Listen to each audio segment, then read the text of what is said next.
English Daily, the podcast. Your English journey starts now. Hey, English learners. Welcome back to your podcast, the English Daily Podcast.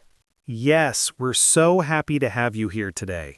Today's episode is all about something that's been generating a lot of buzz in recent years, the Manosphere. That's right, and I know what you might be thinking. That sounds like a really complex and maybe even controversial topic. But don't worry, we're going to break it down in a way that's easy to understand and really useful for your English learning. That's exactly what we're here for. I'm Anna, by the way, and this is my co-host, Jack. And I'm Jack. Great to meet you all. We'll be exploring modern vocabulary, understanding different perspectives, and, most importantly, you'll learn a ton of new phrases and expressions that native speakers actually use in everyday conversation. So, Jack, why don't you tell our listeners a bit more about what we'll be covering today? Absolutely. We're going to talk about what the term manosphere actually means, how it relates to social media, and, most importantly, we'll teach you all the vocabulary you need to understand and discuss these kinds of social trends in English. We'll also be looking at some really interesting vocabulary like bravado, us versus them, and easy target, phrases that you'll hear all the time in English media and conversations. So, whether you're preparing for an English exam, want to understand English language news better, or just want to sound more like a native speaker, this episode is going to be super valuable for you. Let's dive right in. So, Anna, let's start with the basics. What exactly is the manosphere? Great question. The term manosphere is actually a portmanteau. That's when you combine two words to make a new one. It's man plus sphere. And it refers to a collection of online communities, blogs, and forums where men discuss issues related to masculinity. You know, it's really interesting because the manosphere isn't a single website or movement. It's more like an umbrella term for all kinds of different online spaces where this kind of content is shared. Right, and that's an important point. Just like femisphere might refer to feminist communities online, the manosphere is similar. It's a way to talk about this whole ecosystem of content. And how is this different from just regular discussion about men's issues? Well, that's a really thoughtful question. The key difference is usually the underlying ideology or perspective. The manosphere often includes views that are critical of feminism, that emphasize traditional gender roles, or that see society as being biased against men. I see. So it's not just about discussing men's health or men's rights, it's a specific ideological space. Kind of like how fitness community could mean anything from yoga enthusiasts to hardcore bodybuilders, you know? Exactly. That's a really good analogy. There's a whole spectrum of views within the manosphere, from relatively mild critiques to more extreme positions. And I think it's important for our listeners to understand that this isn't just theoretical. It has real-world implications. These online communities can influence how people think about relationships, gender, and society. Yeah, I've definitely seen this in my own social media feeds. Sometimes you'll see content that's clearly from the manosphere, and sometimes it's more subtle. That's why understanding this vocabulary is so useful. It helps you recognize these ideas when you encounter them. Definitely. And you know what? This is actually a really important skill for critical thinking in general, not just for English learning. Being able to identify different ideological positions and understand where someone is coming from. So, listeners, pay attention. This vocabulary will help you understand English language media much better. Anna, you mentioned earlier that we'd be learning about words like bravado. Can we dive into that? Absolutely. Bravado is such a great word, and you'll hear it a lot when discussing online communities. It means a show of boldness or confidence that's actually meant to hide fear or uncertainty. Think about it. When someone acts really tough or confident online, Sometimes they're just putting on an act. That's bravado. It's like wearing a mask of courage. Right, and it's not just in the manosphere either. You'll see bravado everywhere, in politics and business, even in our personal relationships sometimes. Can you give us an example? Sure. Imagine someone who posts constantly about how successful they are, how many dates they go on, how tough they are. But maybe in real life, they're actually struggling with confidence or feeling insecure. That online persona, that show of confidence, that's bravado. It's like the person who's always talking about how they're not worried at all about something, and then you can tell from their behavior that they're actually super nervous. Yes, that's a perfect example. The word comes from the Spanish bravada, which means a boastful act. So when you hear bravado, think of someone making a show of being brave or confident. I think it's also important to note that sometimes bravado isn't necessarily a bad thing. Sometimes people use it as a coping mechanism. It's natural to want to appear confident, even when you don't feel that way inside. But on the other hand, when bravado becomes the main way someone presents themselves, it can prevent genuine connection. It's hard to build real relationships when you're always performing. That's such a good point, and I think this is where the manosphere gets interesting. There's a lot of bravado involved. Men are often expected to appear confident, strong, unaffected, and some corners of the manosphere really amplify that expectation. Right. And this is where learning this vocabulary helps you understand what's really going on. When you hear someone using a lot of bravado, you can recognize it for what it is, a performance, not necessarily reality. So, how would you use bravado in a sentence? Great question. Let me think of a few examples. Despite his bravado, he was actually quite nervous about the interview. Or, her bravado masked her deep insecurity about public speaking. Or, the politician's bravado didn't fool anyone who was paying attention. You could also say it was all bravado and no substance, meaning it was all show with nothing real behind it. Perfect. So listeners, try using bravado in your own sentences. It's a fantastic word for describing online personas and political performances. Okay, let's talk about another really important phrase, us versus them. This is something I see all the time in discussions about the manosphere. Yes. Us versus them is such a crucial concept to understand, and it's used in so many different contexts. It describes a mindset where people see the world as being divided into two groups. Us, people like us who agree with us, and them, everyone else. It's a form of tribalism, basically. Humans are naturally inclined to form groups and identify with our group. But when that becomes us versus them, it can lead to all kinds of problems. Right, and this is where it gets really relevant to the manosphere. A lot of the rhetoric in these online communities is built around this us versus them mentality. Men versus women, traditional values versus modern values, us versus the feminists, and so on. And why is this language so powerful? Well, it simplifies complex issues into a binary.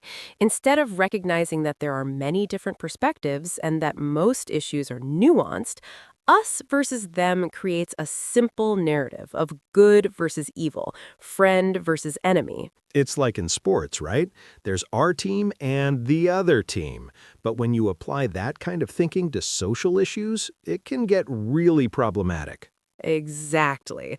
You start seeing everyone who disagrees with you as the enemy rather than as a person with different experiences and views. I think the key thing to understand is that us versus them thinking is often deliberately cultivated by certain communities and influencers. It creates strong group identity and loyalty, which translates to engagement and followers. And once you're in that mindset, it's hard to see any nuance.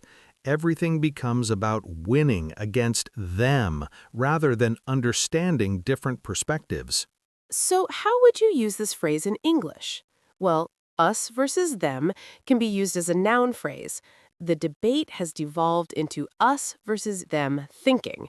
Or you might say it's become an us versus them situation. You could also say, stop with the us versus them narrative, which is something journalists and commentators often say when criticizing this kind of divisive rhetoric. Can you give us another example? Sure, politicians often use us versus them tactics to mobilize their base. Or the social media algorithm seems to promote us versus them content because it generates more engagement. Remember, whenever you hear someone constantly talking about us and them, that's a warning sign that they might be using divisive rhetoric. Recognizing this is a really valuable skill. Now, let's talk about another important phrase, easy target. This comes up a lot when discussing who gets targeted by certain online communities. Yes, an easy target is someone or something that's vulnerable to criticism, attack, or manipulation because they're perceived as weak, defenseless, or unlikely to fight back. And this is where it gets really important. In the context of the Manosphere, certain groups are often framed as easy targets, meaning they're seen as groups that can be attacked without consequences. Right, and this isn't unique to the Manosphere, unfortunately. Throughout history, groups that are marginalized or less powerful have often been used as easy targets for those who want to feel powerful or superior. Crucy, why does this happen? Why do people target easy targets? Well, there are several reasons. First, it's safer. You're less likely to face consequences if you attack someone who can't fight back effectively. Second, it provides a quick sense of power and superiority. And third, it can be a way to vent frustrations without addressing the real sources of those frustrations. Think about it like bullying. Bullies often pick on kids who are smaller or different because it's easier than taking on someone who could fight back. It's the same dynamic, just scaled up. That's a really apt analogy. And just like with bullying, it's not about the actual characteristics of the target. It's about the bully's own issues and insecurities. I think it's also worth noting that easy target rhetoric often overlaps with other forms of prejudice. When someone is framed as an easy target, it's frequently because of their gender, race, sexuality, or other characteristics. And this is where it becomes really harmful. When certain groups are consistently framed as easy targets, it normalizes discrimination and makes it seem acceptable. So how do you use easy target in a sentence? Well, he was an easy target for online trolls because he rarely responded to criticism. Or women in politics are often treated as easy targets by their opponents. You might also hear to make someone an easy target, as in, the media made her an easy target for ridicule. Could you also use it as a verb form? Good question. You can say, to target someone, they specifically targeted vulnerable users, or to pick on someone, he picked on the quiet kids because they were easy targets. Understanding this concept helps you recognize when someone is being unfairly targeted or when a group is being used as a scapegoat. It's a really important critical thinking skill. Now, I want to talk about something that really ties into all of this, the so-called social skills crisis that nobody's talking about. This is actually our strategic hook for today.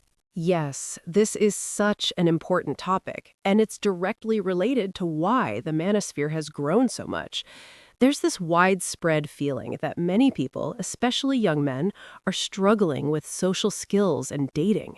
And I think it's important to approach this topic with empathy.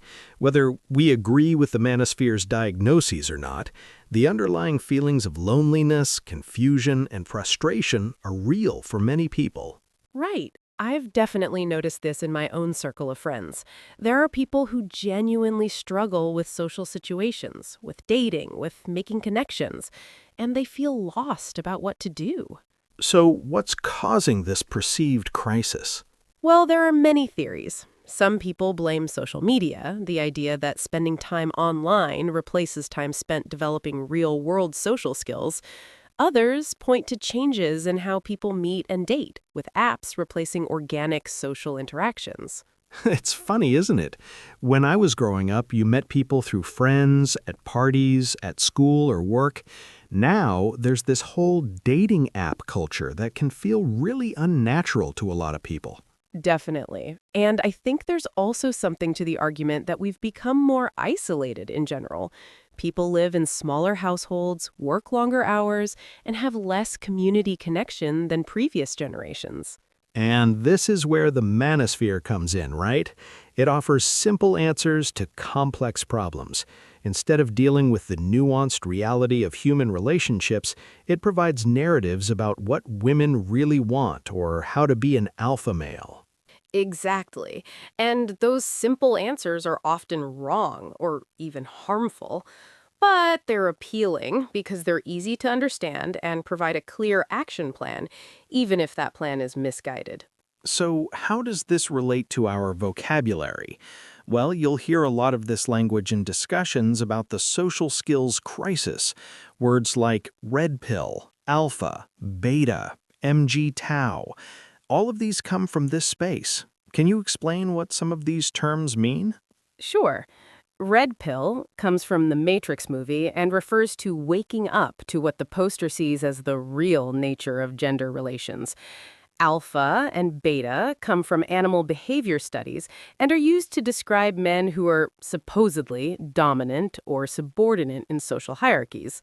And MG Tau stands for Men Going Their Own Way, a movement of men who decide to opt out of relationships with women entirely. Now, I want to be really clear. We're not endorsing any of these ideologies. We're just helping you understand the vocabulary so you can recognize these ideas when you encounter them in English language media. This is why learning this vocabulary is so valuable. You'll be able to understand debates, articles, and conversations that would otherwise be confusing. Okay, let's wrap up our main conversation with something really practical. How can our listeners apply critical thinking when they encounter this kind of content online? That's such an important question.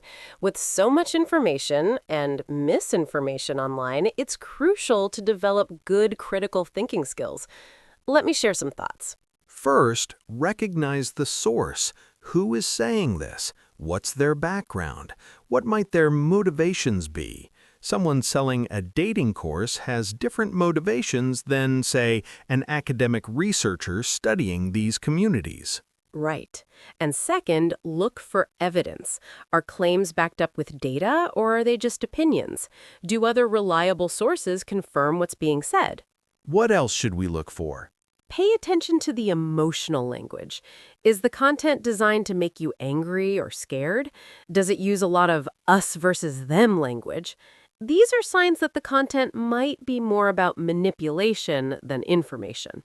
Also, be wary of anyone who claims to have simple answers to complex problems. Real life is complicated, and anyone who says, just do this one thing, is probably selling you something. That's so true. If something sounds too good to be true, it probably is. And I think it's important to remember that it's okay to not have an opinion about everything. It's okay to say, I don't know enough about this yet, or I need to learn more. Absolutely. One of the most important skills is knowing what you don't know. Nobody can be an expert on everything. Also, seek out diverse perspectives. Don't just consume content that confirms what you already believe. Challenge yourself to understand different viewpoints. And finally, remember that it's okay to change your mind. As you learn more, your views might evolve. That's not weakness, that's growth. This is really practical advice. Any final tips for our listeners? Practice. Every time you read something online, try to identify the techniques we talked about today. Is there bravado, us versus them language, easy target rhetoric? The more you practice, the easier it becomes. And most importantly, be kind. Behind every online persona is a real person with real feelings. Even when we disagree with someone's views, we can still treat them with respect. That's wonderful advice, Jack. And with that, let's move on to our vocabulary breakdown. Okay, everyone, it's time for our vocabulary breakdown. Today, we're going to cover 15 to 20 key phrases that will help you discuss these social trends in English.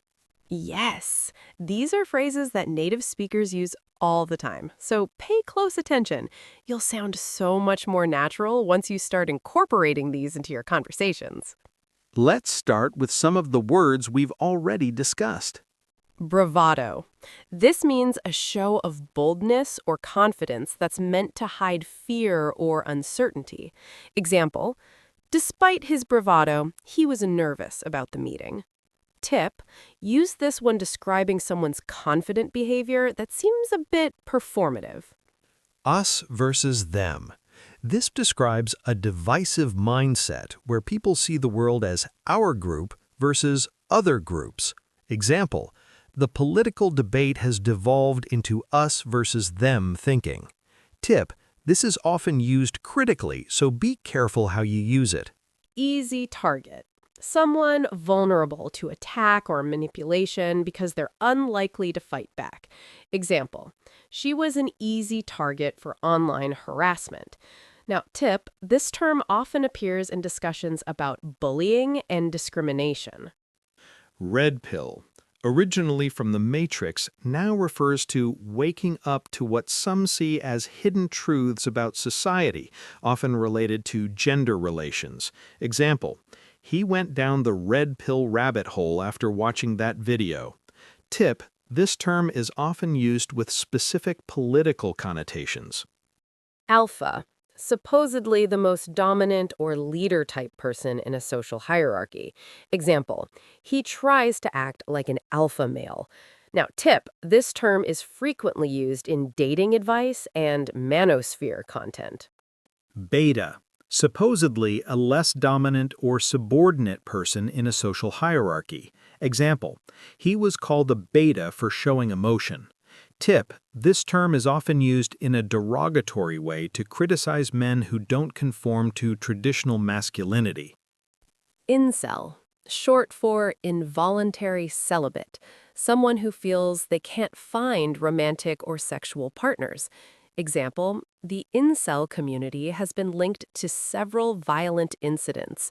Tip, this term has become controversial due to its association with extremist views. MGTW, men going their own way, a movement of men who choose to opt out of relationships with women.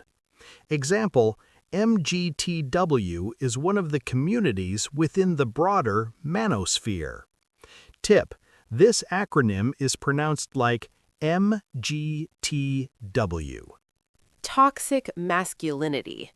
Masculinity traits that are harmful, such as aggression, dominance, and emotional suppression. Example, critics argue that toxic masculinity damages both men and women. Tip, this is an academic term that's widely used in discussions about gender. Echo chamber, an environment where people only encounter beliefs that reinforce their existing views. Example, social media algorithms create echo chambers. Tip, this term is crucial for understanding modern media consumption. Rabbit hole, a situation that pulls you deeper and deeper, often unexpectedly. Example, he went down a conspiracy theory rabbit hole. Tip, often used with down, going down the rabbit hole. Pill, in this context, a truth or revelation that changes one's worldview. Example, it's like taking a bitter pill. Tip, common compounds include red pill, black pill, pessimistic worldview, and blue pill, remaining ignorant. Scapegoat. Someone blamed for problems they didn't cause. Example, women have often been used as scapegoats for men's problems. Tip. This is an important concept in understanding prejudice and discrimination. Gaslighting. Manipulating someone into doubting their own reality or sanity. Example, he was accused of gaslighting his partner. Tip, this term originally comes from a play about psychological manipulation. Dog whistle. A message that's apparently normal but targets a specific group. Example, that political ad was a dog whistle to the far-right voters. Tip, this refers to coded language that seems innocent to most people but has a hidden meaning for a specific audience. Pivot. To change direction or focus, often in a debate or discussion. Example, he pivoted to discussing immigration when asked about the economy. Tip, this is often critically used to describe evasive political rhetoric. Dogpile. When many people attack one person simultaneously online. Example, she received a massive dogpile after her controversial tweet. Tip, this is a common phenomenon in online discourse. Troll. Someone who posts inflammatory content to provoke reactions. Example, don't feed the trolls. Tip, this term is used extensively in online discussions. Cancel culture. The practice of publicly rejecting someone for controversial behavior. Example, he's been canceled by the online community. Tip, this is a very current term with debates about whether it's good or harmful. Deep dive. A thorough investigation or exploration of a topic. Example, I did a deep dive into the history of the Manosphere. Tip, this is a neutral term for comprehensive research. Now it's time for our reflection questions. These are designed to help you think about what you've learned and practice using the new vocabulary. Take your time with these. There's no rush. Try to answer each question in English, even if it's just a few sentences. Question 1. What is the definition of bravado? And can you think of a time when you or someone you know displayed bravado? Try to use the word in your answer. Question 2. How does us versus them thinking affect the way people discuss social issues? Can you give an example from your own country or community? Question 3. Who might be considered an easy target in online discussions, and why is it important to recognize when someone is being unfairly targeted? Question 4. Do you think there is a social skills crisis among young people? What factors might contribute to people feeling lonely or struggling to connect? Question 5. What are some signs that you might be inside an echo chamber online, and how can you break out of echo chambers? Question 6. How does toxic masculinity affect both men and women? Can you think of examples from your own culture? Question 7. Have you ever gone down a rabbit hole online? What started it, and how did you find your way out? Or are you still exploring? Question 8. What is cancel culture, and what are the arguments for and against it? Do you think it's ever justified to cancel someone? Question 9. How can you apply critical thinking when you encounter content from the Manosphere or other ideological communities online? Question 10. Which of the vocabulary words from today's episode do you think you'll use most? Try to create a sentence using that word right now. Great job working through those questions. Remember, the more you practice, the better you'll become. Well, English learners, we've come to the end of another episode. Today we learned so much, from understanding what the Manosphere is to learning vocabulary like bravado, us versus them, and easy target, to discussing the social skills crisis and how to think critically about online content. And I hope you all feel more confident now when you encounter these terms in English language media. Knowledge is power. Remember, our goal isn't just to teach you vocabulary, it's to help you understand the world better and become more critical thinkers in general. So keep practicing, keep asking questions, and keep pushing yourself to learn new things. And thank you for joining us today. We really appreciate you spending your time with us.